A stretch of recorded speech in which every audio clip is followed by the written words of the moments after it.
Halo para pendengar horor semua, selamat datang kembali di Malam Kelabu.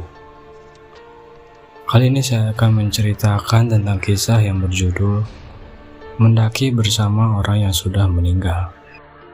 Dan kisah ini saya dapatkan dari beberapa aplikasi. Baiklah, tanpa berlama-lama lagi, mari kita simak dan dengarkan cerita ini.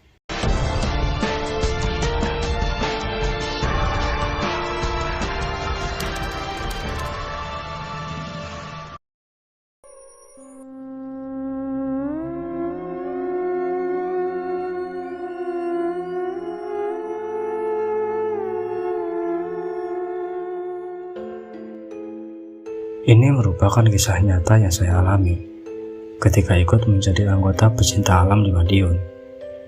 Sekitar bulan Agustus tahun lalu, saya bersama dengan beberapa teman berencana untuk melakukan ekspedisi ke Gunung Semeru. Kebetulan saat itu, saya yang ditugaskan menjadi pimpinan rombongan yang terdiri dari 5 orang, ditambah seekor anjing untuk berjaga-jaga. Di antara kelima orang itu, hanya saya satu-satunya wanita yang ikut dalam ekspedisi itu. Sebelum memulai pendakian, di kaki Gunung Semeru, kami sempat bertemu dengan seorang wanita yang berpakaian lengkap ala seorang pendaki. Rupanya wanita yang mengaku bernama Santi itu berniat untuk melakukan pendakian seorang diri. Merasa sama-sama hendak mendaki, akhirnya saya menawarkan pada Santi untuk bergabung dengan rombongan saya. Pada awalnya, beberapa anggota saya sempat keberatan menerima gadis yang masih belia itu untuk bergabung.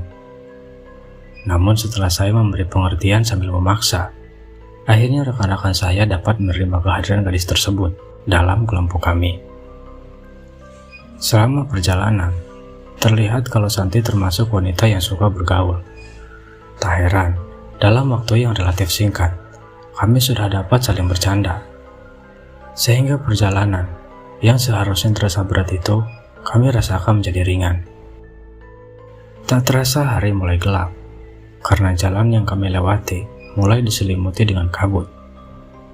Akhirnya kami sepakat untuk istirahat dan meneruskan perjalanan itu pada esok hari. Malam itu, kami mendirikan beberapa tenda untuk tempat beristirahat.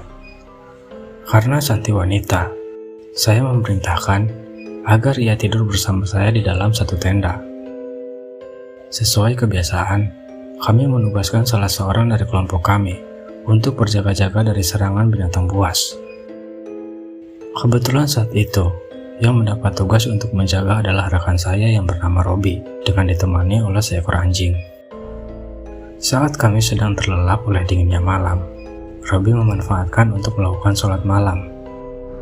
Setelah selesai melaksanakan sholat itu, sekilas Robi melihat bayangan Santi saat keluar dari tenda saya. Merasa curiga, diam-diam Robi yang ditemani oleh seekor anjing pun berusaha membuntuti kemana Santi pergi. Rasa penasaran yang besar disertai perasaan khawatir akan keselamatan gadis itu membuat Robi terus mengikuti jejak Santi yang mulai ditutupi dengan kegelapan malam. Ketika tiba di suatu tempat, tiba-tiba bayangan Santi menghilang seketika, disertai dengan kelakuan anjing kami yang mulai gelisah dan melolong terus-menerus. Merasa panik kehilangan Santi, membuat Robi memutuskan untuk membangunkan kami semua untuk sesegera mungkin melakukan pencarian. Tapi, setelah sekian lama mencari, hasilnya tetap saja sia-sia, apalagi kondisi cuaca makin bertambah dingin dan gelap. Karena kondisi alam sudah tak memungkinkan, akhirnya kami menunda pencarian dan akan melanjutkan esok hari. Keesokan harinya, kami kembali meneruskan pencarian. Dalam pencarian tersebut, saya membagi menjadi 2 kelompok. Satu kelompok terdiri dari Robi dan Nano, sedangkan kelompok kedua terdiri dari saya sendiri, Heri, dan Agus. Selanjutnya kami mulai melakukan penyisiran secara terpisah di tempat gadis itu menghilang. Setelah sekian lama melakukan pencarian, akhirnya kelompok yang saya pimpin sampai pada bibir jurang Gunung Semeru.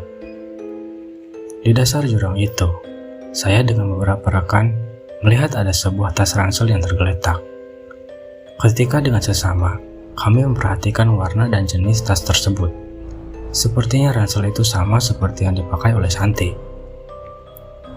Rasa penasaran yang besar membuat kami memutuskan untuk menuruni jurang tersebut. Ketika sampai di dasar jurang, tak jauh dari ransel itu, kami menemukan seorang mayat wanita yang sudah bau dan membusuk.